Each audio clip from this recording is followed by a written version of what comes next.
আমারই ছোট ভাইকে আমি কয়ে গেছিলাম, কামতলা গেছিলাম, বলছিলাম যে বাড়ির পিছিয়ে খেতটা আছে, যত্ন নিস, দেখি শালা খেত ছিল। একই সাথে ভুট্টা গাছছি, মানুষের ভুট্টা কত বড় হয়েছে, আর আমার ভুট্টা এখনো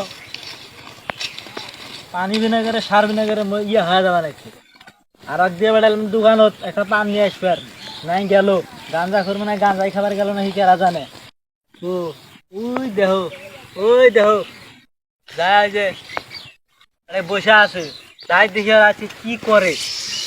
আজকে যাওয়া নাই ওই জায়গার, আর বুদ্ধি আজকে শুনবো আমি।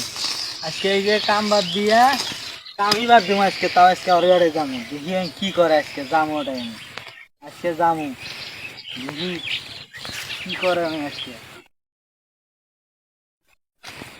আমারই ভাই 12 বছর থেকে আশা দিছে আমাকে বলে বিয়ে করাবো।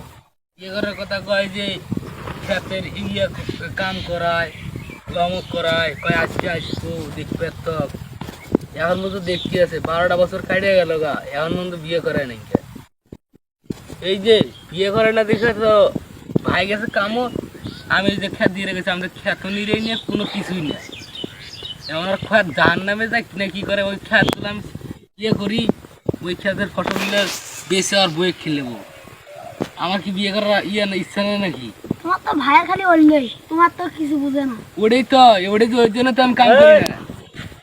তুই আমারই নামে বদনাম কর। তা কি খবর, তুমি 12 বছর থেকে আমাকে আশা দিয়ে এখন মধ্যে তুমি আমার কাম করা নাও, আমি আমার কি বিয়ে করার ইচ্ছা নেই নাকি? ও তাই তো কই যে সকালে তোকে আমি কামড় দিলাম, তুই এসে বুদ্ধি করবেন তারা দুজন, ছায়া কাম নাই, আর তাই তোর বাড়িতে যাচ্ছে বিয়ে করা মায়।